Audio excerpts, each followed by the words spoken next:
de Bouchot de Charron à la crème et au salicorne. Et là, on a le nec plus ultra de la moule de Bouchot de Charron puisqu'on a de la fine marine. D'abord, les trier ces moules. Donc pour cela, deux saladiers. D'un côté, celles qui ne sont pas triées, on les reconnaît, elles ont soit des petits filaments. Alors ces petits filaments, hop, on va les enlever. Alors justement, moule de Bouchot, c'est pour ça qu'on a ces petits filaments, parce qu'elles sont élevées sur des pieux. C'est avec ces petits filaments qu'elles sont accrochées aux pieux.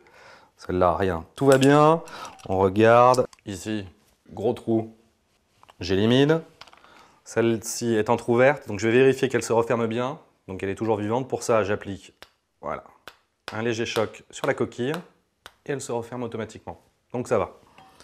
Et je continue. Voilà. Je vais pouvoir allumer le feu sous ma casserole. Je rajoute du beurre. Maintenant, on va s'occuper de l'échalote. Alors, mon échalote, je vais couper les deux extrémités. Ensuite, je vais enlever la première peau. Même chose pour la deuxième. Les deux extrémités. Et maintenant, on va essayer de les couper le plus finement possible. Je prends mon couteau. Je coupe dans un premier sens. Ensuite, dans l'épaisseur. Et ensuite, je réalise des tout petits cubes. Mon beurre commence à fondre. Je peux rajouter mes échalotes. Ma cuillère en bois pour bien mélanger. Et donc là, pendant une petite minute, on va juste les faire fondre. J'ai dans une main un briquet, dans l'autre du cognac. Je vais verser mon cognac. Et là, voilà, événementiel. Bon, alors ça, on ne le fait pas au-dessous de la hotte. Sinon, c'est les pompiers immédiatement. Et si vous voulez prendre aucun risque, l'autre solution, c'est vous verser le cognac et vous laissez les vapeurs s'évaporer d'elles-mêmes par la chaleur. Là, l'avantage avec la flamme, c'est quand il n'y a plus de flamme, c'est qu'il n'y a plus de combustible, donc il n'y a plus d'alcool. Je vais pouvoir maintenant ajouter mes moules. Alors attention, donc je verse d'un coup mes moules. Je rajoute un petit peu de poivre qui va favoriser leur ouverture. Je mélange, je couvre. On va compter 2 minutes de cuisson. En fait, à mi-cuisson, je vais remuer légèrement. Il faut juste qu'elle soit ouverte, pas de surcuisson. Sinon, on arrive sur du caoutchouc, plus aucun intérêt avec les moules. Et ben alors, elles sont toutes ouvertes. Je vais récupérer l'ensemble du jus de mes moules avec une passoire. Voilà, et je le verse. Crème liquide. Bon, c'est quasiment du temps pour temps entre la crème et le jus de cuisson de mes moules. Et là, on va réduire de moitié. On va pouvoir s'occuper de nos salicornes. Alors, qu'est-ce donc que cette chose-là?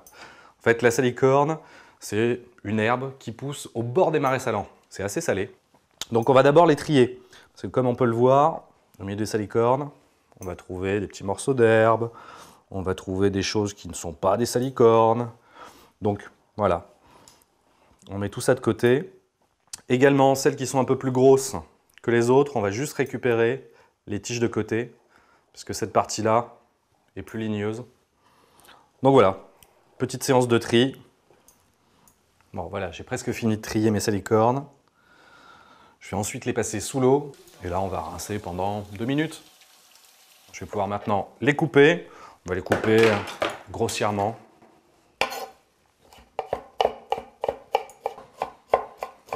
Bon, pendant tout ce temps, ma sauce a bien réduit.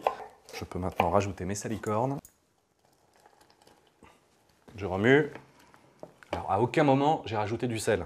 On a déjà le sel des moules et le sel des salicornes. Je vais pouvoir verser ma sauce. On mélange, que ces moules se nappent de crème, de salicorne. Et puis là, on va garnir généreusement. Un peu de sauce pour finir. Et voilà mes moules de Bouchot de Charron au salicorne et à la crème. Pour accompagner tout ça, on pourrait aller sur un muscadet. Mais moi, je préfère rester dans la région. Donc, un vin des Charentes, blanc, sec. Régalez-vous!